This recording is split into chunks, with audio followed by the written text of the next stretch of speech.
I used to live alone in a tiny apartment on the north side of Chicago. Nothing special about the place. 3rd floor, cracked radiator, buzzing hallway lights that never stopped flickering, microwave dinner. Fall asleep to the sound of distant sirens. Quiet. Lonely. Predictable. I remember waking suddenly, like someone had whispered directly into my ear. At first, I didn't move. I just lay there, listening. The apartment was silent. Too silent. No traffic. No neighbors. Then I looked at the clock beside my bed. 2:47 a.m. I don't know why, but seeing those numbers filled me with dread. Slowly, I turned toward the window and froze. There was a woman standing outside, perfectly still. But there she was, tall, thin, wearing what looked like a long gray dress that moved slightly in the wind. Her hair hung wet over her face, and she was staring directly at me. I remember my entire body locking up. I couldn't even breathe. Every instinct screamed at me to look away, but I couldn't. She didn't blink, didn't move, didn't sway in the wind. She just watched me. Then suddenly, and she was gone. I shot upright in bed, heart hammering so violently it hurt.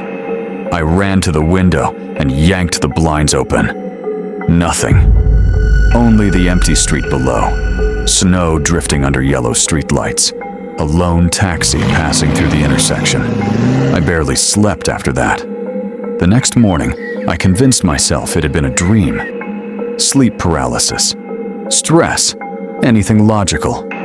But deep down, I knew what I saw. The second night, I tried staying awake. I made coffee, turned on the TV, kept every light in the apartment on.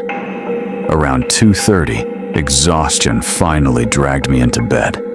I must have drifted off for only a few minutes, because suddenly, my eyes snapped open again, and the first thing I saw was the clock. 2:47 a.m. My stomach dropped. I already knew. Before I even turned toward the window, I knew she'd be there. Slowly, I looked, and there she was again. Same dress, same lifeless posture. But this time, she was closer. So close her face nearly touched the glass. I could see details now. Her skin looked pale blue beneath the streetlight glow. Her lips were cracked, and her eyes. God, her eyes looked wrong. Not empty. Hungry. Like she recognized me. I grabbed my phone with shaking hands and started recording. The camera trembled so badly I could barely keep it pointed at the window. "Do you see this?" I whispered. "Oh my God."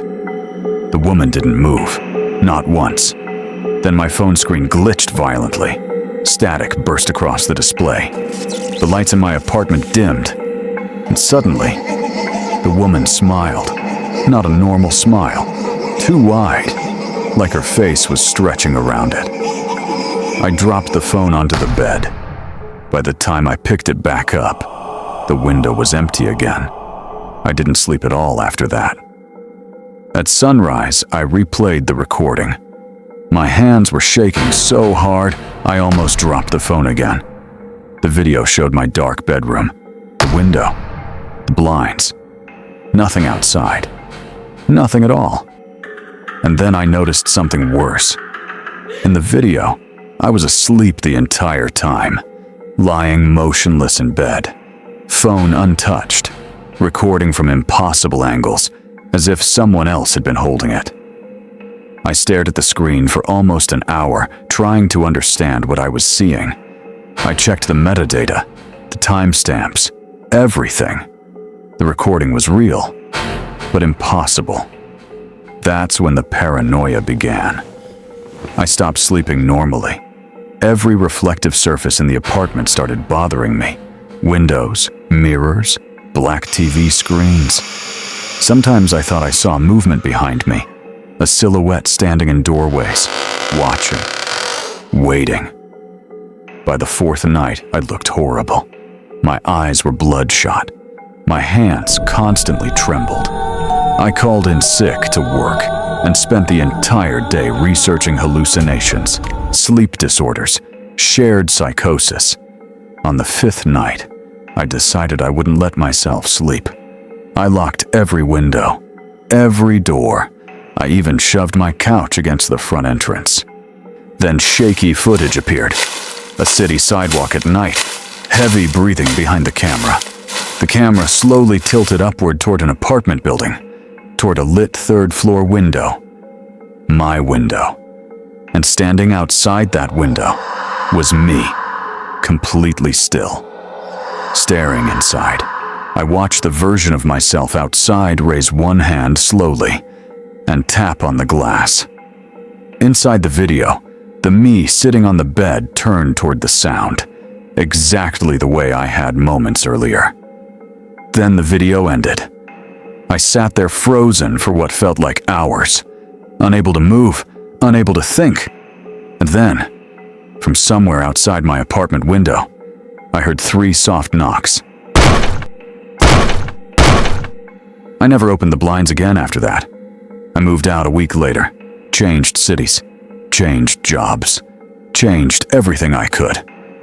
But it didn't matter, because every night, no matter where I go, I wake up at exactly 2:47 a.m.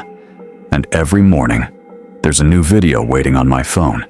Different houses, different windows, different sleeping strangers. And in every single recording, I'm standing outside, watching them, smiling, waiting. And now, I understand something horrifying. She was never trying to get in. She was trying to get out.